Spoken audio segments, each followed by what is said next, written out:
And so funny talaga. Kaya I just want to share this video, and I'm so happy to watch them. The chases goes, also the crocodile in the wild area, in the wild country. Talagang makikita natin dito na it was different sa totoong buhay.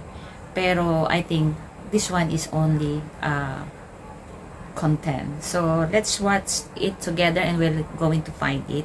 Kung maganda, kung masasyahan din ba kayo. So, yan, panoorin natin. O yan, na may malaking crocodile.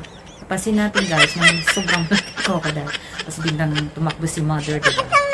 So, actually, pagka ganito kasing crocodile nasa bukid ng ganito, hindi naman sila masyadong nangangagat. Hindi katulad ng mga crocodile sa water talaga. Lumalaban at least, pero kayang-kaya mong talunin kasi na pakikipaglaban ng crocodile talaga.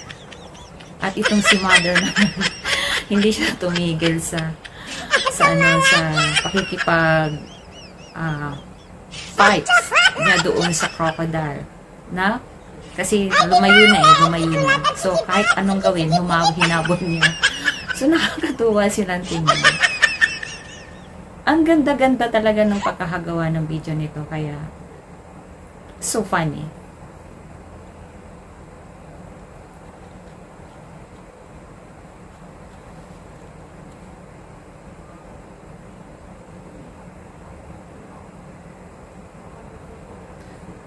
So, ito yung dalawang goose na yan.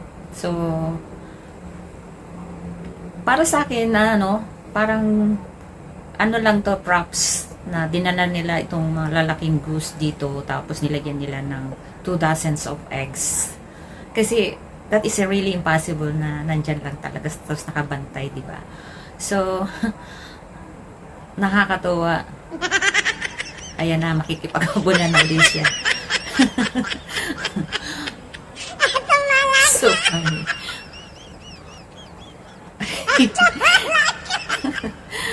Hindi ko kayang gawin to. Pero, yun. Wala. Umaga siguro mga half hour bago niya nahuli itong goose. Diba? So excited na nahuli niya itong mga goose. Hanggang sa magpadapa-dapa siya or finally daw at nahuli niya. So, tuwang-tuwa siya kasi nahuli niya. Kahit naiputan na siya sa kanyang mukha. So, dalawa yung nahuli niya. So, masaya-masaya siya na naging successful yung paghuli niya sa kabila ng lahat ng kanyang paghihirap sa pagkikipaghabulan sa mga goose na yan. Oh, yan. Gansa, 'di ba? Gansa tawag dito, gansa, guys. So, yan. So, tuwang-tuwa talaga si mother. At, syempre, nagpuprint. Ayan.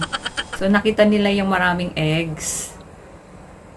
Ayan, tinalian na niya para hindi nga naman makaalpas na. Kawawa naman tong mga gansa na to. Patay sila mamaya. Ayan. So, very exciting yung kanilang mukha. Kasi talagang ang dami eh. Nakita natin guys talagang mostly 2 dozens of eggs. Tapos, obviously, na may mga pa talaga yung mga there's something like poop na makikita natin sa itlog. Kasi pag sa mga bukid naman talaga, mangingitlog yung mga manok or mga gansa. I think may tinatabon pa sila. Pero ito talaga, this is so really funny. So amazing, and I'm laughing all the way. Ayan, hinila na niya. Patay kayo mamaya. Ayan. Patay sila mamaya. Dito. Kawawa naman kasi hila-hila na sa ulo. Grabe. Ang nakakatuwa, yan. Kasi pinagkakagastusan din talaga nila itong kanilang content. So, masayang-masaya si mami, masayang-masaya si nanay. Kasi hindi lamang itlog yung kanilang nakuha, kundi 2 malalaking gansa pa. Ayan. Kawawa naman mamaya patay na sila. Tapos, mayroon na kaagad mga bato, nasa paligid lang. Ano kayang gagawin nila dito? Ayan, nalimot ng mga kahoy. Siguro kakatayin nila yung gansa.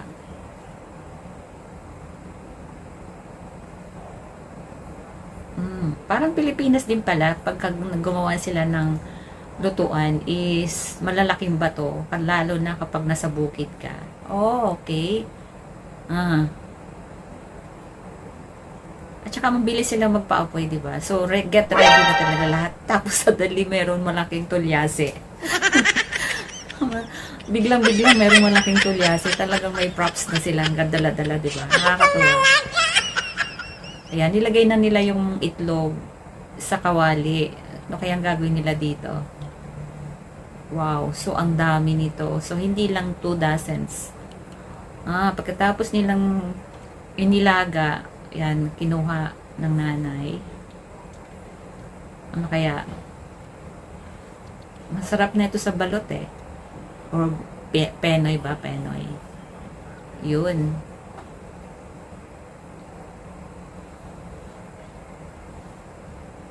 Tinapon yung tubig.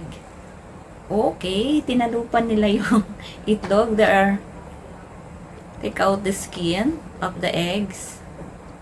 And look at them. They are really, really happy that they are doing this.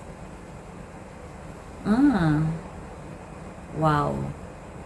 Actually, itlog is napakasarap din naman talaga sa kalusugan ng tao. Sabi nga lang maraming cholesterol, but usually hindi. Maganda siya sa katawan. Oh, gusto din meron ng bawang sibuyas, asin. So, ibig sabihin, kompleto sila na taglay nila na pagpunta talaga sa ganitong bundok, may dala-dala na silang tulyase para dyan na nila lulutuin. Okay, so good idea nga naman. Nilagyan nila ng sili. Wow. Hindi ko kayang kainin pag maraming sili, guys. Nakabantay na si mga tuting. Kawawa yung isang aso, nagpapilay-pilay. Tapos may mga bao din silang dala, no? Tapos pinigaan ng lemon, yung mga sili, tapos sili siya, at saka yung ginger. Look at that, yung itsura ng bata, talagang may sounds na parang yum yums, yummy yummy. Wow, looks like yummy. Pero but if too much chili, hindi ko kayang kainin. So, yun guys, luto na siya. Ganun lang kasimple yung pagluto ng itlog. Isang masarap na tanghalian na sa kanilang pakikipaghabulan sa gansa. Ngayon, nilalantakan na nila yung mga itlog ng gansa. So, ready na. Ano kayang gagawin nila doon sa nahuli nilang gansa, no? And that's all, guys. I hope I made you laugh in a small part of this video.